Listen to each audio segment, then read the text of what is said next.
નમસ્તે મિત્રો, સ્વાગત છે તમારું મારા આજના નવા વિડીયોમાં. મિત્રો, આજે આપણે બનાવીશું સુરતી પાપડીના દાણા અને રવૈયા અને બટેકાનું મિક્સ શાક. એમાં આપણે મેથી પણ આગળ પડતી લઈશું. તો મિત્રો, આપણે સુરતી પાપડી જે દાણાવાળી આવે છે નાની નાની એ લેવાની, અને એના દાણા આપણે કાઢી અને ધોઈ દીધા છે. એક મીડિયમ આપણે બટેકો લીધું છે અને રવૈયાને આપણે બે ભાગમાં કટિંગ કર્યા છે, અને મેથીને પણ 3 થી 4 પાણીથી આપણે ધોઈ અને લઈ લીધી છે. તો સૌ પહેલાં આપણે વઘાર કરીએ એ પહેલાં આપણે એક મસાલો કરી દઈશું. તો એના માટે આપણે 1 વાટકી બેસન લીધું છે. બેસનને આપણે થોડું શેકી લીધું છે.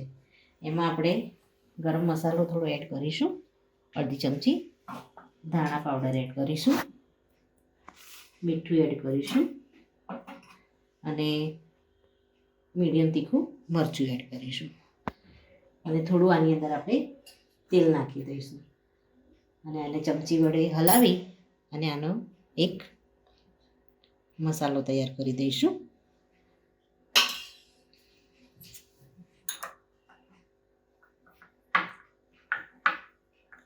હવે આ મસાલો રેડી થઈ ગયો છે. હવે આપણે આ શાકને કુકરમાં જ બનાવવાના છીએ. તો ગેસ ઉપર આપણે કુકર મૂકી દઈશું, અને એની અંદર આપણે શાક વઘારીએ એના માટે તેલ મૂકી દઈશું. મિત્રો, આપણે કુકરમાં તેલ મૂકી દીધું છે. આપણે આમાં જીરું એડ કરી લઈશું. જીરું આપણે થોડું તડતડવા દઈશું. ત્યારબાદ આપણે લીલું લસણ લીધું છે, આદુ અને મરચાંને આપણે કટ કરીને લીધા છે, અને 1 થી 2 આપણે ટામેટાં લેવાના છે. તો આપણે ઝીણા સમારીને ટામેટાં લીધા છે, તો એને પણ આપણે આમાં એડ કરીશું. સૌ પહેલાં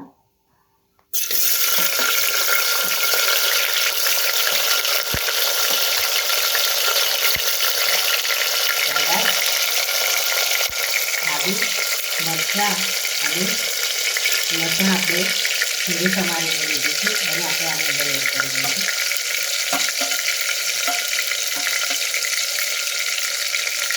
અને લીલું લસણ આપણે 1 થી 2 લાંબી કરી લીધી છે, અને પાંદડા સાથે જ આપણે લીલું સમારી અને લીધું છે, એને પણ આપણે આની અંદર એડ કરી દઈશું.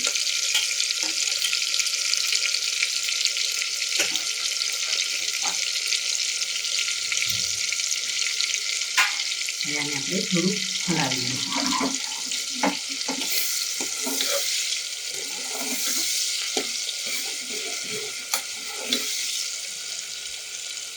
આમાં આપણે મેથી એડ કરી દઈશું.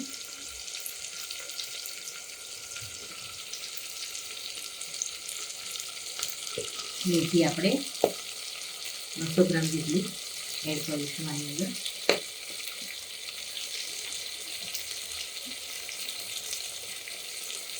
મેથીમાંથી પાણી છૂટશે એટલે આપણા મસાલા જે આની અંદર આપણે એડ કરીશું એ ચોપશે નહીં.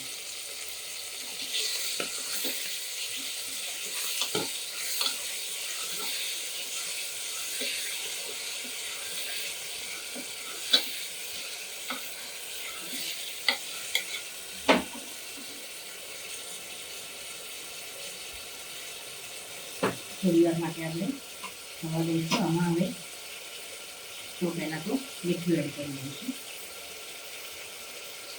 ટેસ્ટ મુજબ. ત્યારબાદ બટેકાની કટિંગ કરીને રાખ્યા છે એને એડ કરી દઈશું,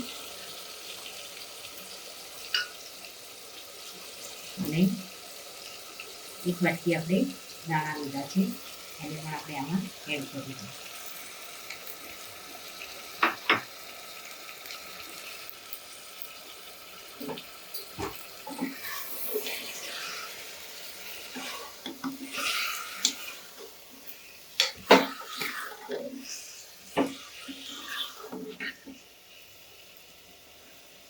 હવે આપણે હળદર એડ કરીશું,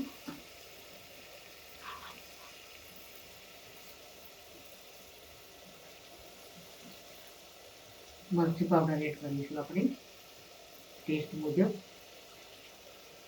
આપણે મરચું મોડું લીધું છે મીડિયમ, એને આપણે 2 થી 3 ચમચી એડ કરી દઈશું.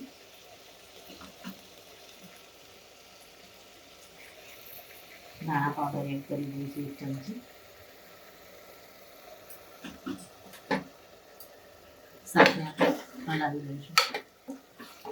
ગેસને આપણે ફૂલ જ રાખીશું.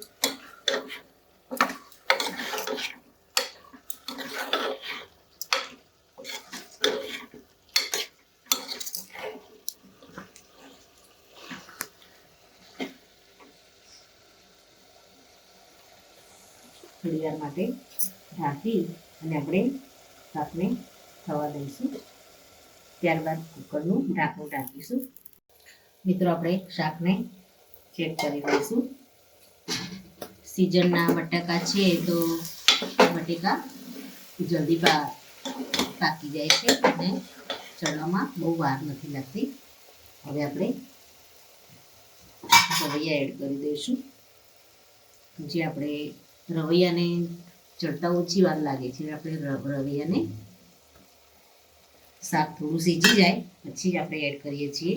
હવે આપણે જે મસાલો તૈયાર કર્યો છે બેસન અને એનું તેલ નાખીને એ મસાલાને આપણે આની પર નાખી દઈશું અને શાકને સારી રીતે હલાવી દઈશું.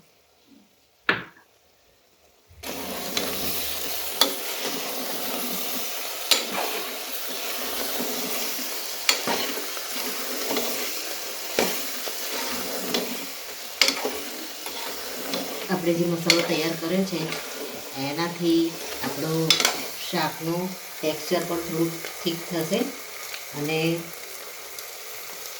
ટેસ્ટ પણ ખૂબ જ સારો આવશે.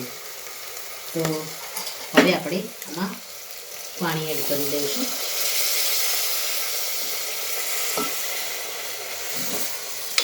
શાકમાં આપણે જરૂર પૂરતું પાણી એડ કરીશું.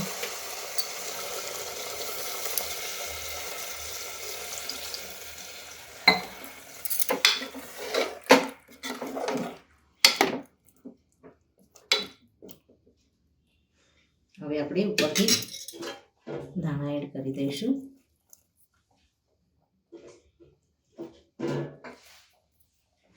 કાશ્મીરી લાલ મરચું એડ કરી દઈશું કલર માટે.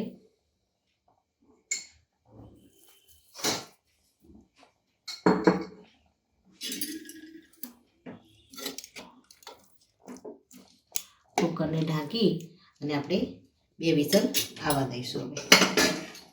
મિત્રો આપણે શાકને ચેક કરી લઈશું.